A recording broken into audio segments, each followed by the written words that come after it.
बिस्मिल्लाहिर्रहमानिर्रहीम। अज़ीज़ कुर्बा मोअज़्ज़ज़ सामीन, उम्मीद करता हूँ आप ठीक ठाक होंगे, खुशो-खुर्रम होंगे। आज जैसा कि हमारी ये एक सीरीज चल रही है इलेक्ट्रिकल के बेसिक लेक्चर्स की, तो आज हम आपको एक नई चीज सिखाने जा रहे हैं, सीरीज टेस्ट बोर्ड। आप सबको पता होना चाहिए कि एक इलेक्ट्रीशियन है, एक मोटर वाइंडर है, एक डीसी का इलेक्ट्रीशियन है, ऑटो इलेक्ट्रीशियन है, या एक रेफ्रिजरेशन और एयर कंडीशन के ऊपर काम करने वाला इलेक्ट्रीशियन है।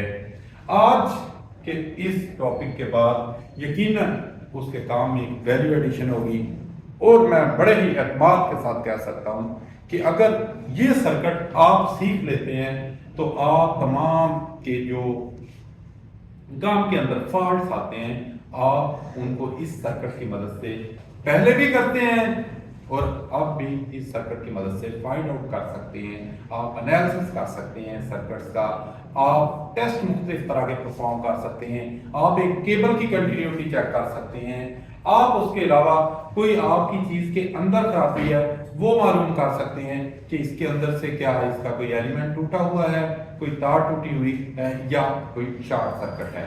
तो देखते हैं ये सर्किट क्या है। बड़ा ही सिंपल है, सिर्फ तीन चीजें इसमें आपने लेनी है। नंबर एक पे आपके पास एक सिंगल वे स्विच बटन हो जिससे आप सप्लाई को ऑन या ऑफ कर सकें। नंबर दो, आपके पास 2 पिन सॉकेट होनी चाहिए जिसकी मदद से आप किसी भी चीज को टेस्ट पॉइंट कर सकते हो, किसी भी चीज के दो प्लग इस सॉकेट में लगाए जा सकते हो। और नंबर 3 पे आपके पास लैंप होना चाहिए एक। अब इन तीनों को जोड़ के इसका एक सीरीज टेस्ट बोर्ड बन जाएगा जिसकी मदद से आप चीजों को चेक कर सकते हैं कि उसके अंदर ओपन सर्किट तो नहीं है या कहीं से तार टूटा हुआ तो नहीं है। नंबर 2, उसको चेक कर सकते हैं कि उसके न्यूट्रल फेज डायरेक्ट तो नहीं मिल गए। हमने पिछले लेक्चर में डिस्कस भी किया था कि अगर न्यूट्रल फेज विद डायरेक्ट ही दो तारें आपस में मिल जाएंगी तो शॉर्ट सर्किट होगा, तो हम चीजों का शॉर्ट सर्किट भी टेस्ट कर सकते हैं। और अगर चीज ठीक काम कर रही है तो इस सीरीज टेस्ट बोर्ड की मदद से चेक किया जा सकता है। तो अब सबसे पहले इसके कनेक्शन करने की हम कोशिश करते हैं। हमारे पास सप्लाई कर दो तरह की तारें होती हैं, एक तार फेज होती है, दूसरी वायर जो होती है वो न्यूट्रल फेज जो होता है गोइंग पाथ होता है जिसके जरिए करंट फ्लो करती है, और न्यूट्रल रिटर्न पाथ के तौर पे हम इस्तेमाल करते हैं। तो सबसे पहले हम फेज को लेंगे, फेज को लेके स्विच के इन पॉइंट में दे देंगे।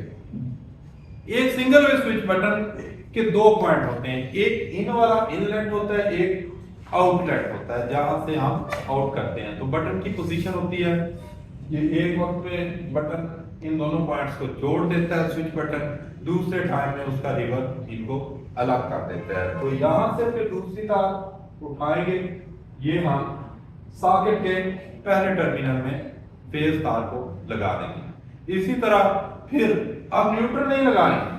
इस सर्किट की खूबी ये है कि ये सारा सर्किट सीरीज में होता है, करंट गुजरने का एक ही रास्ता होता है, और वहीं से ही हम सॉकेट से चेक कर सकते हैं कि करंट फ्लो करने कितने वोल्टेज ड्रॉप करवा रहे हैं या वोल्टेज ड्रॉप करवा ही नहीं रहा। ये चीज यहाँ से हम देखेंगे।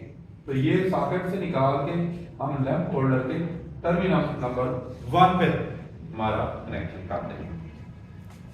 फिर लैंप होल्डर का जो दूसरा टर्मिनल होगा इसको हम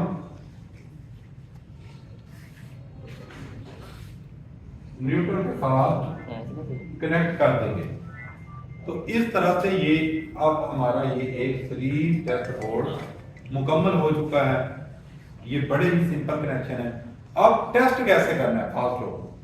अब सीरीज टेस्ट बोर्ड से हमने टेस्ट कैसे करना है कि इसका एक टेस्टिंग पॉइंट होता है। यहाँ पे हमने कोई भी चीज लगानी है, लाइक एक आप इलेक्ट्रिक आयरन लगाते हो, इस्त्री को लगाते हो टेस्ट करने के लिए कि क्या हमारी इस्त्री का एलिमेंट जो है वो ठीक काम कर रहा है या नहीं ठीक काम कर रहा है। तो वो तार उसकी उतार देंगे, आप उसके टर्मिनल पे लगाएंगे, या टर्मिनल की बजाय अगर अंदर से इस्त्री आप ओपन करते हैं तो उसके एलिमेंट के दो सिरे होते हैं, दोनों सिरों को अगर टेस्टिंग पॉइंट पे लगाएंगे, अगर तो आपका एलिमेंट बिल्कुल ठीक है और इस्त्री सही काम कर रही है, उसका एलिमेंट सही काम कर रहा है, गर्म भी हो रहा है, तो आप देखेंगे एक तो उसका एलिमेंट गर्म होगा, ठीक है, और दूसरा हमारा ये जो लैंप होगा टेस्ट बोर्ड का लैंप, ये वाला लैंप इस्त्री के दोनों एलिमेंट के दोनों टर्मिनल पे लगाने से ये जो लैंप है हमारा ये मतलब रोशन होगा, क्योंकि इस्त्री का एलिमेंट भी कुछ वोल्टेज ले रहा है, बाकी के वोल्टेज इससे कम वोल्टेज पहुंच रहे हैं, तो ये लैंप कम रोशन होगा। इसका मतलब हमारा एलिमेंट ठीक है। अगर ये लैंप उसके दोनों टर्मिनल एलिमेंट के ऊपर लगाने से लैंप रोशन ही नहीं होता, तो इसका मतलब है कि हमारा इस्त्री का एलिमेंट या तार कोई ब्रेक हो गया या एलिमेंट अंदर से फाट के ब्रेक हो गया, वो डिस्कनेक्ट हो गया है। इस केस में आपको एलिमेंट पूरा चेंज करना होगा, आपकी इस्त्री नहीं चलेगी। इसका हम आपको लाइव प्रैक्टिकल भी दिखाएंगे, ठीक है, स्ट्रीट टेस्ट बोर्ड को लगा के।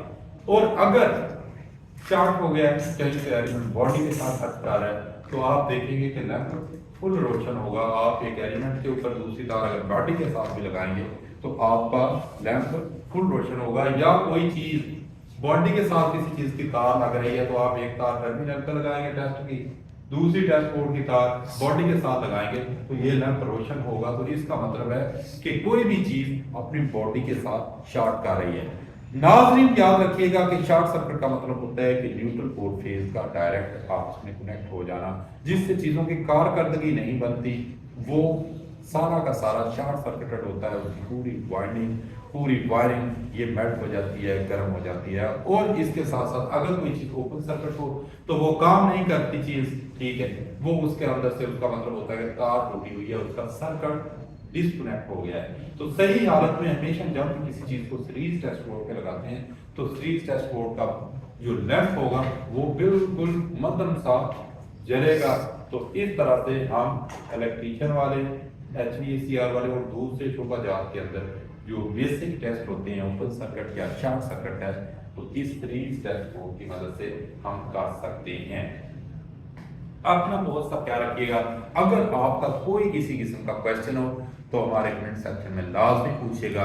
हम कोशिश करेंगे आपके हर तरह की कंफ्यूजन और सवालात के जवाब देने के लिए। अपना बहुत सा ख्याल रखिएगा। मिलेंगे अपने नेक्स्ट लेक्चर में। अल्लाह हाफ़िज़।